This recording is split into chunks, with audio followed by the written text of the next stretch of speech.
Welcome to UC Bearcats and the Prowl, part of the Grueling Truth Radio Network. I'm James Ernest, along with Mark Fightmaster. Mark, what have the Bearcats been up to? Well, James, the Victory Bell is going to spend a 12th straight year here in Cincinnati. After an impressive, yet ugly, yet surprising win, I don't know the best way to classify it, quite honestly. It was, I say ugly because of the way the offense played at times, but man, the defense played well. So it was just a hard-fought game. But hey, they pulled it out. They won. They got done what they had to, and I got to give you some credit. I think last week you said that UC was going to win somewhere in the 21-18 range or something, and it was 21-17. So there you go, my man. Good job. Well, thank you. I'm not going to lie. Yeah. I have no recollection of what the picks are like 5 minutes after I say them. But yeah, I think I said 24-21, and you were like, oh, it's going to be 3 points. I think I had taken yours. You said, it'll be 21-18. Yeah. So. Oh, it was an amazing last 5 minutes of the game. The first half, painful to watch, just boring as all get out, other than a couple big plays by Miami, because Miami did do some things in the first half that were quite interesting, like that interception. Yep. Oh, my God. The play that they made on that ball was just phenomenal, because the receiver, just the look in his eyes when he just was like, he was just shocked that the ball didn't get to him, because Miami made such a great play. And all the dang penalties. There were a lot of penalties that game, and I couldn't, if a Miami fan came up to me and complained about the refereeing, I don't know that I could say I disagree with them. There was there's just a lot of penalties. Oh, yeah, it was ridiculous.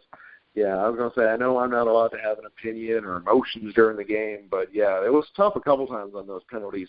But like you said, Miami of Ohio had some relevant points to bring up that it just was like, it was just crazy. But, yeah, the first half wasn't much of excitement, and then Miami, finally scored in the second half and all. But, yeah, I mean, of course, the main part of the story is Malik Clemens. I mean, just his amazing play as a junior, getting that interception there at the end of the game, 14-yard touchdown run. So, yeah. Yeah, I mean, he's good already, It just shows his potential. I mean, and quite honestly, James, you were there. I was just watching on TV. I got the feeling that UC's defense kind of said, okay, you know what, just put it on our shoulders. We're going to do this, and we're going to win this game because, I mean, the offense did not deserve to win the game. Nope.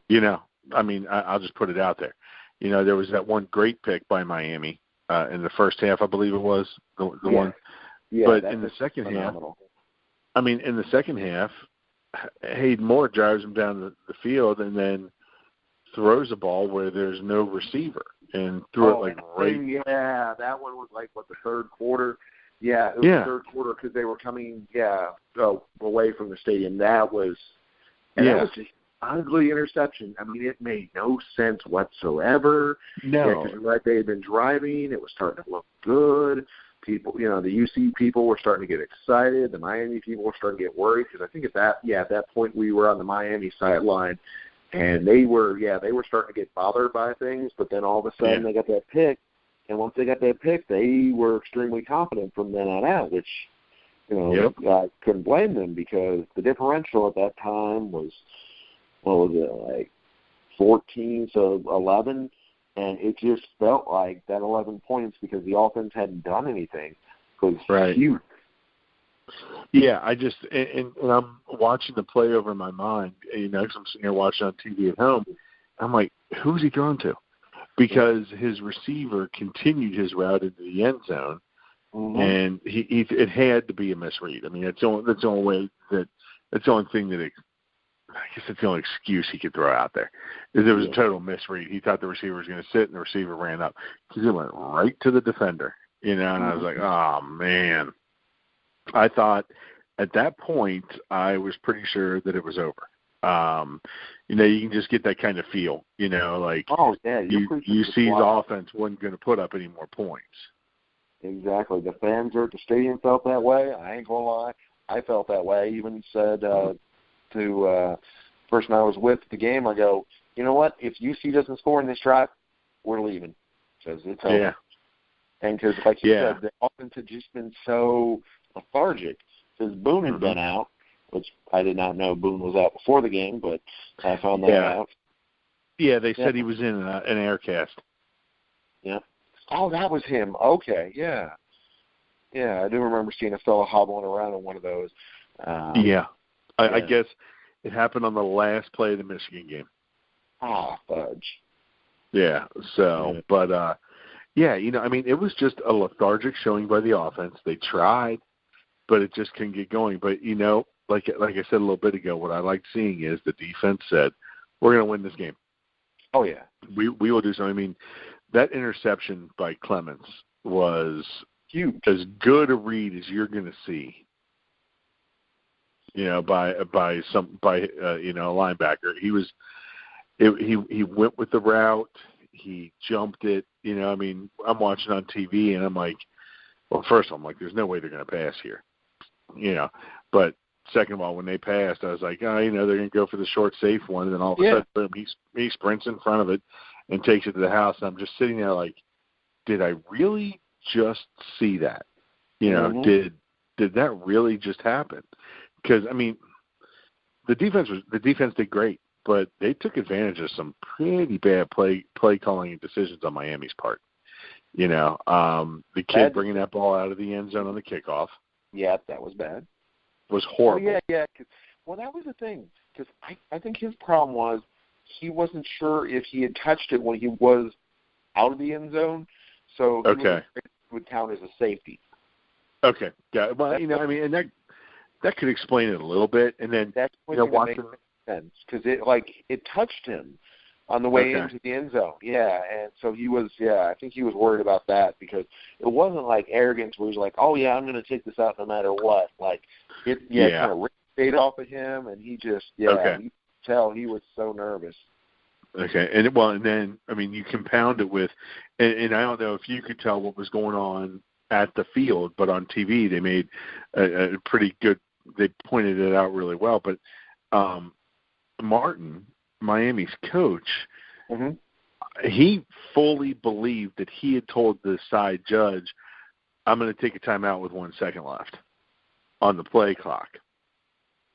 From the argument he had with him and the way he was talking with him and some of the things you could see he was saying by reading lips, he was saying, I had asked for a timeout, but it just wasn't given to him. So that made it 3rd and 7. Home field advantage by any stretch with the ref. Oh, yeah. Yes, that made it 3rd and 7. But, even at 3rd and 7, you run the ball, and then you kick it and make UC drive the length of the field, which they hadn't proven they could do. Exactly. In the second half, without Hayden Moore making a mistake somehow. But instead, they just decided to put the ball in the air and give it a shot. And they were trying to get a first down and put the game away that way. But, man, at some point, what is it? Mo Ager always says he wants to be the common sense coach for the Bengals. Exactly, yep. Somebody had to tell him, no, don't do that. One of the assistants had to have for lack of a better term, the balls to step up and say, Coach, just run it and punt. We can stop them. Exactly. As we've learned from our Raiders show, when in doubt, someone's going to call a stupid pass play, just yell the word Seattle at them.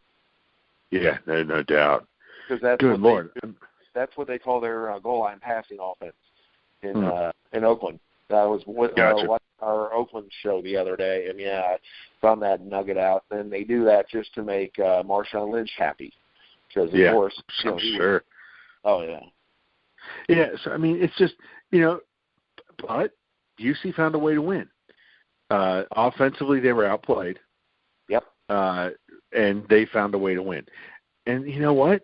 Sometimes, my old man has said, I'd rather be lucky than good sometimes. Exactly. And UC was lucky. At big points in the game, right there at the end, they were lucky. So I'll take it. A win's a win. They're sitting at what, 2-1 now? Yep. And heading to Navy.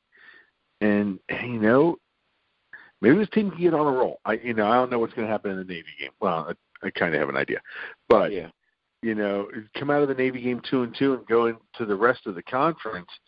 And, you know, you're looking at a good shot at getting 6 wins.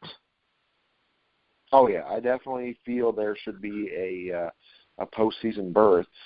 But, yeah, like you're saying, I mean, this definitely isn't going to be the year where we're going, oh, yeah, we're going to win the conference, or, oh, yeah, we're going to, you know, go to this big bowl game. But, you know, one of those, you know, for example, my fictional bowl that I think should exist, you know, the Chili Bowl, you know, I think they can go to, they're good enough to go to that. Yeah, I mean, seriously, you take one of the December 17th bowl games and you run with it.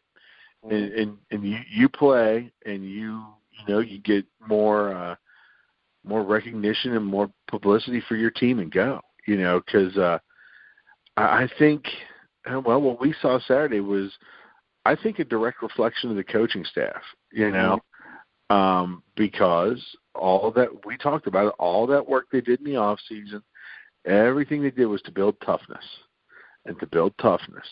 And you don't win a game like that the way you won that game without being tough. Mm-hmm. And it worked. And it was Dan Hort's show. And Dan was discussing with them about fashion, because on Wednesdays they do things that are non-football related, but they still have them on Luke Fickle on the show. And so they were discussing about how they were dressed so nice going to the game. And because he wanted them to realize that this is a work environment. This is, you know, take this professional, take this serious. And, on the way into the game, because I got to watch them all get off the bus, and they were all dressed to the nines, and they were focused.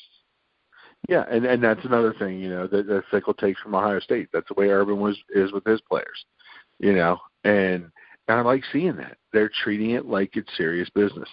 And, you know, they're treating it like it's their job. And which it is. I have to give Martin some credit, because he did something similar where he was taking the game very serious and definitely putting it as a important part or important building stone for Miami, because he had so many damn recruits there. It was ridiculous. He did a lot. He didn't have a couple of recruits. He probably had 20 at least. I mean, I didn't get the exact numbers, but I felt like 20 to 30. I mean, obviously some of the other people were standing around with their families and all that, because they were allowed to bring a couple family members. But, I mean, it seemed like before the game, the sideline was filled with recruits. And you know what? I don't think Miami did anything to hurt themselves in the eyes of recruits. No, they did just fine. Big time atmosphere, you know, at a smaller field. And we know what that does. I mean, it just makes it all feel even more crazy, you know. And so attendance, because I've had really good attendance a game. I've probably been to now about 6 to 8 Miami games, and it was probably easily the best attended game I've been to. Good. I mean, because ultimately Miami gets better, UC gets better. It brings more eyes to the rivalry, you know. I just, again, I don't think that's a game they win last year, because I don't know that the team is mentally tough enough to pull it out with Tuberville as the coach. So very true. Fickle's there, and they are. Exactly. I see your point 100% there. That, I mean, they just in the past would have rolled over. They wouldn't have scored on that next drive, and it would have been like, heck with it. We'll get them next year. We've won 11 straight, but that was definitely not the attitude. The attitude was, we don't lose to Miami, and they made sure to prevent that from happening. Exactly. So it was a good win, actually. You know, I mean, I'd almost go as far as say it was a great win for UC. It was a game that, coming down the stretch, I didn't think they'd win, but they proved me wrong, and I'm glad they did. So now, on to the next. So what's your thoughts on their game against Navy? I mean, I agree with you on the 2-2 kind of thing. Seems, I just don't know how they can stop Navy. bottom line. Navy's got the 10th ranked rushing offense in all of college football right now. They're averaging 305 yards a game. UC's rushing defense is giving up 162 yards a game. So it's going to hurt them. It is going to hurt them. And quite honestly, I don't know. You probably didn't get a chance to watch it because you were up in Miami, but, Ohio State ended up beating Army handily. The score was big, but Army ran all over them, with their triple option. And Navy presents the same problem, just out of different formations. Mm-hmm. And when I coached high school football, the high school team I coached, we ran the triple option. And when you run it right at a high level like Navy does, it's close to impossible to stop. So it's going to be tough for UC. But then, looking at Navy's defense, I'm trying to get to the stats here real quick. Navy's defense is solid. I mean, they rank 36th against the run and 38th against the pass. So it's going to be a tough one. So I just don't see how UC, with the way their offense performed last week, is going to generate enough offense to hang with Navy. Yeah, I mean, they just, like you said, the offense hasn't stepped it up yet. They haven't figured it out.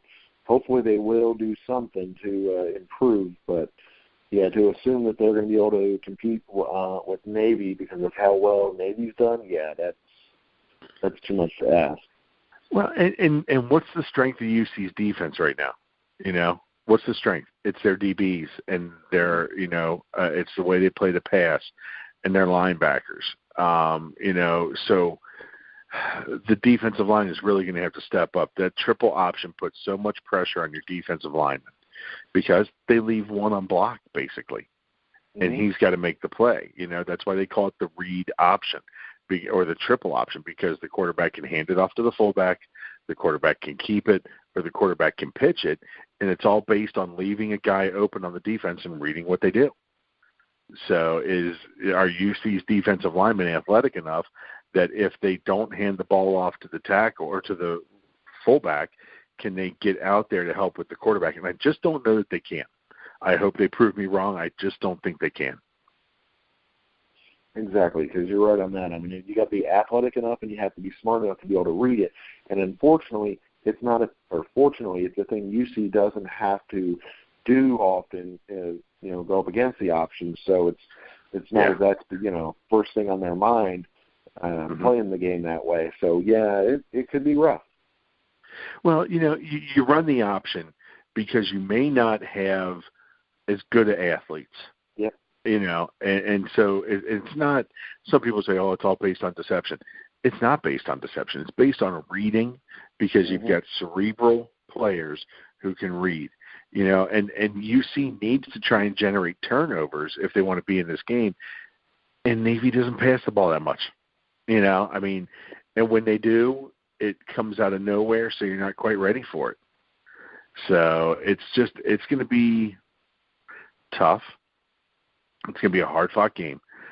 I do want to see what Fickell and his coaching staff, what they do, because I love the coaching job they're doing so far. And perhaps they've got enough time to get ready for this option, and maybe they can come up with a scheme to shut it down. Because one thing, Ohio State did play against Navy when Fickell was there as the defensive coordinator, so he could bring some of that with him, and some of his knowledge. And maybe, UC's a 12-point dog on the road against Navy. They have to do a pretty good job to surprise some people. So we'll see. So what's your prediction? Man, James, I don't see UC doing enough offensively to stay in the game. I'm thinking 31-17 Navy. I think Navy just gets that triple option going, and the thing about that triple option is you can stay on the field for 18 plays, 15 plays, and make that a scoring drive because you're tearing up 4 yards in a chunk. So I think the defense is going to get gassed. I just don't think the offense can score with them. I think it's going to be 31-17 Navy. Yeah, I agree with you. It's going to be somewhere around there. I'm saying like 38-22 kind of thing. Yeah. Yeah. I mean, I think BC's offense will be a little bit better than they've been, and they'll end up making some plays. But, yeah, I know what you mean. It's just, that's going to be a tough task for them. Well, and then on top of it all, you're coming off an emotional win. You're coming off a very emotional win at your arch rival stadium. So it could very well just be a letdown as well. See, switching over to basketball. Yeah, they released the schedule. Yes, I saw that they released it. I didn't have a chance to look at it, but I do know it's out there now. It's pretty good, except for it's weird because the first game of the year, we're going to Bellarmine. It's an exhibition game, but still going to Bellarmine is kind of, because for the longest time, Bellarmine's been coming up here. So, I mean, I guess it's kind of due, but it's like, really, why do you want to go down to there? Well, I mean, it is a good year to pay him back with the new stadium not being ready yet. That's true, because you're not playing at home, you're playing at NKU, so okay, so I see what you're saying. You give them the game that they've been wanting for years, and then might as well throw them a bone, Exactly. And you're, like you said, perfect time to do it. And then, of course, the road trip that I want to go on, but will not get to, the Cayman Islands, because not that I care about Richmond or UAB, but I really want to go to the Cayman Islands and watch. Yeah, I hear you. Oh, I hear you, man. So, yeah, they're going to play them. And then, of course, the game everyone cares about in Cincinnati on December 2nd at Xavier. Okay. So the crosstown shootout is early December, like we talked about last week. That's good. Not having seen the schedule, I think it's going to be an interesting year for the basketball team because, like you said, we're not playing at our home arena. Everything's a road game, so it'll be an interesting year. Oh, we got a couple. Of course, Florida is on the road, but the Mississippi State, that's going to be a home game. That's cool. Is it? Okay. UCLA on the road. Playing Cleveland State, which is funny because, of course, they're in NKU's league, so they're playing at, they're used to playing at NKU. See Memphis, and then, of course, it goes into the regular teams that you play in conference with Memphis. But, the Xavier game, of course, and the Mississippi State. Actually, that is going to be on a Tuesday, December 12th. That could be a pretty neat game to go to. So we're looking at out-of-conference games with, Florida, you said? Yeah, Florida, UCLA, Mississippi State. Those are the ones that, of course, we care about. The ones we don't, Arkansas Pine Bluff, and their weird lion mascot or whatever that thing is. Cleveland State, don't care. Alabama State, and is that one that's at BB&T. And then, of course, the Cayman Islands thing, which is just awesome. Let's see, Buffalo, and that's the Cayman Islands again. Let's see, Coppin State, Western Carolina, Savannah State, Embry, Rydell, and then Bellarmine. So, I mean, there's a couple interesting ones, but for the most part, you're right. I mean, they're not going to go crazy this year and schedule UCLA at NKU. That wasn't happen. And then, looking at some of those games, the UCLA game, obviously they don't have Ball and they don't have Alford.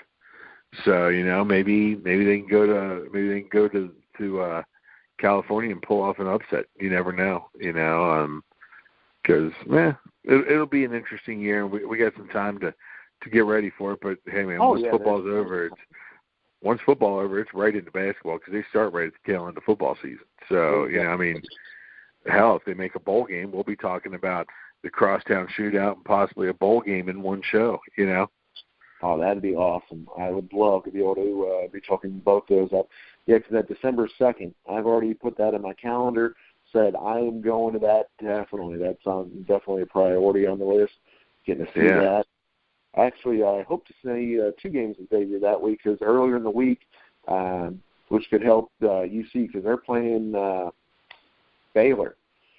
Are they? Okay. Yeah, Xavier's playing Baylor earlier in the week at home, and then they're playing UC at home the same dang week. That's going to be a tough week for Xavier, no matter how good they are.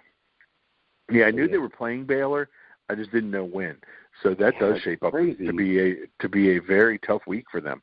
So yeah, it's like November. But it could be very profitable. Exactly. So either they're going to jump way up in the polls after winning those 2, or shoot, they could be it could be 0-2 for all we know. But hopefully it's 1-1. We'll take a 1-1.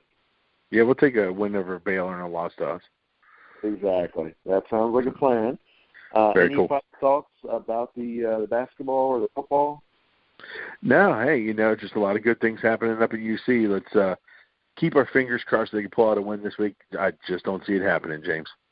I agree with you. Unfortunately, it doesn't look good, but you never know. And like you said, last week's game started to look bad, and it ended up working out. So for the youth Bearcats on the Prowl, Grew in Truth Radio Network, Art Fightmaster, and James Ernest, thank you for listening to our show.